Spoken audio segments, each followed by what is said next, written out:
વિસાવદરની ચૂંટણી જીત્યા બાદ આમ આદમી પાર્ટીમાં પ્રથમ વખત આજે અરવિંદ કેજરીવાલ છે તે ગુજરાતની મુલાકાતે પહોંચ્યા હતા। આજે કાર્યકર્તાઓ અને નેતાઓની એક મહત્વપૂર્ણ બેઠક છે તે વૈષ્ણોદેવી સર્કલ ખાતે જે કન્વેન્શન સેન્ટર છે ત્યાં રાખવામાં આવી હતી, જેમાં આગામી 2027માં કેવી રીતે સંગઠનને મજબૂત કરવામાં આવે તે માટે સદસ્યતા અભિયાનનું લોન્ચિંગ પણ કરવામાં આવ્યું હતું અને એક મિસ કોલ નંબર પણ જાહેર કરવામાં આવ્યું છે। ત્યારે આ મામલે આમ આદમી પાર્ટીના ડેડિયાપાડાના ધારાસભ્ય ચૈતર વસાવાનું પણ નિવેદન સામે આવ્યું છે। તેઓ આજે જે સંગઠનને લઈને વાત કરવામાં આવી છે, ટાર્ગેટ આપવામાં આવ્યું છે, તો કઈ રીતે તેઓ કામગીરી કરવાના છે અને શું પડકારો રહી શકે છે આ વખતે વિધાનસભાની ચૂંટણીમાં, શું વાત કરી રહ્યા છે તેઓ તે સાંભળી લો। તમે જોઈ લો, જે પ્રકારે 30 વર્ષ ભારતીય જનતા પાર્ટીનું શાસન હતું એમણે શું આપ્યું। આજે ભારતીય જનતા પાર્ટીના રાજમાં આજે શાળાઓમાં શિક્ષકો નથી, શાળાઓ નથી, આજે નકલીની બારમાળા છે, આજે નકલી કચેરીઓ પકડાય છે, નકલી જજો આખી કોર્ટો પકડાય છે, તમામ જગ્યાએ નકલીની ભરમાળા છે અને એક બાજુ કૌભાંડો કેટલા થાય છે। હમણાં મનરેગામાં ભાજપ અને કોંગ્રેસ સાથે મળીને કરોડો રૂપિયાના કૌભાંડો કરે છે। ત્યારે ભારતીય જનતા પાર્ટીની આ ભય, ભ્રમ અને ભ્રષ્ટાચાર વિરુદ્ધની અમારી લડાઈ છે। આજે જે ગુજરાત જોડો અભિયાન અમારો છે એમાં તમામ ગુજરાતના યુવાનોને, એ ચાહે કોઈ પાર્ટીમાં હોય કે પાર્ટીમાં ન પણ હોય, એવા તમામ યુવાનોને હું અપીલ કરું છું, આ ગુજરાત જોડો આમ આદમી પાર્ટીની ગુજરાત જોડો સદસ્ય અભિયાન છે એમાં સૌ જોડાવો અને આવનારા દિવસોમાં તાલુકા જિલ્લા હોય કે આવનારી વિધાનસભામાં આપણે બધા સાથે રહીને એક પરિવર્તન લાવીએ। ચેતરભાઈ, આમ આદમી પાર્ટી ઉપર લોકો વિશ્વાસ શું કામ કરે? કેમ કે 2 જેટલા ધારાસભ્યો તૂટી ગયા છે, રાજીનામું આપી દીધું છે, તો લોકોનો વિશ્વાસ પણ તૂટતો હોય છે રાજીનામામાં। તમે આજે વિધાનસભાની કામગીરી જોઈ શકો છો। આજે મજબૂત વિપક્ષ તરીકે આમ આદમી પાર્ટી છે।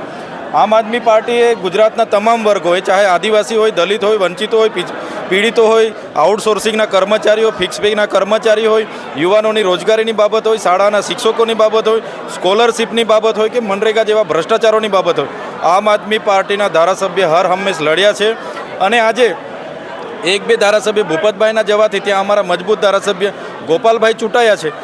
ઉમેશભાઈને આજે પાર્ટીમાંથી એમણે સસ્પેન્ડ કર્યા છે, કેમ કે પાર્ટીથી એમને કોઈ પણ નાની મોટી નારાજગી હોય એમના શીર્ષ નેતૃત્વ સાથે એમણે વાત કરવી જોઈએ, જે એમણે વાત નથી કરી અને બારોબાર એમની નારાજગી વ્યક્ત કરી છે, જે બદલ એમને સસ્પેન્ડ કરવામાં આવ્યા છે। એટલે તમે જોઈ શકો છો આજે યુવાઓ આમ આદમી પાર્ટીમાં જોડાઈ રહેલા છે અને લોકો જોઈ ચૂક્યા છે ભાઈ કોંગ્રેસ કંઈ કરે એવી નથી, હવે આમ આદમી પાર્ટી પર જ ઉમ્મીદ છે અને અમે પૂરી તાકાતથી ગુજરાતની જનતાને ન્યાય આપવાનું કામ કરીએ છીએ। તમે કૌભાંડની વાત કરી, તમારી પક્ષની અંદર 2 ફાટા છે, જે કરસનદાસ ભાદરકા એવું કહે છે કે સમાજ કરે છે અને તમે ક્યાંક જે મનરેગા કૌભાંડ છે ઉજાગર કરી રહ્યા છો, તો આવું કેમ છે? મનરેગા કૌભાંડ, મનરેગા યોજનાનો હેતુ ગ્રામ્ય વિસ્તારમાં, સરહદી વિસ્તારમાં, આદિવાસી વિસ્તારોમાં જેમને રોજગારી નથી, જેમનું જીવન એકદમ કથળેલું છે એવા બિનકુશળ શ્રમિકોને પોતાના ગામમાં જળ સંચયના, લેવલિંગના અને માટી મેટલના કામો કરીને ત્યાં 100 દિવસ રોજગારી આપવાની યોજના છે, જેના થકી ગરીબો પોતાના બાળકોને ભણાવી શકે છે, એમનું ભરણ પોષણ કરી શકે।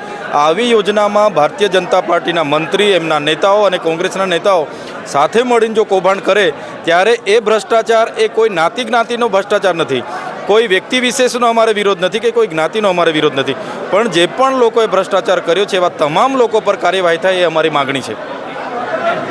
આપણે સાંભળ્યા હતા આમ આદમી પાર્ટીના ડેડિયાપાડાના ધારાસભ્ય ચૈતર વસાવા। હાલ તેમનું મહત્ત્વનું નિવેદન સામે આવ્યું છે ને જે રીતે હાલ તો આમ આદમી પાર્ટીના નેતાઓ અને કાર્યકર્તાઓ કહી રહ્યા છે કે 2027માં પરિવર્તન આવશે, પરંતુ ભારતીય જનતા પાર્ટીનું ગઢ માનવામાં આવે છે ગુજરાત। અત્યારે 162 જેટલા ધારાસભ્ય ભારતીય જનતા પાર્ટી પાસે હાલમાં છે ને ખૂબ જ રસપ્રદ અને રોમાંચક જંગ પણ જોવા મળી શકે છે। ત્યારે હાલ આમ આદમી પાર્ટીનો દાવો છે કે આગામી દિવસોમાં જે કાર્યકર્તાઓનું સંમેલન તેમણે જે અત્યારે રાખ્યું છે તેમાં કાર્યકર્તા સદસ્યતા અભિયાનમાં મોટી સંખ્યામાં જોડશે અને ભાજપને ટક્કર આપશે। ત્યારે કઈ રીતની પરિસ્થિતિનું નિર્માણ આગામી દિવસોમાં થાય છે તે જોવું રહ્યું। આવા જ નવા વિડીયો સાથે આપણે માહિતગાર કરતા રહીશું, એટલે નવજીવન ન્યૂઝ જોતા રહો।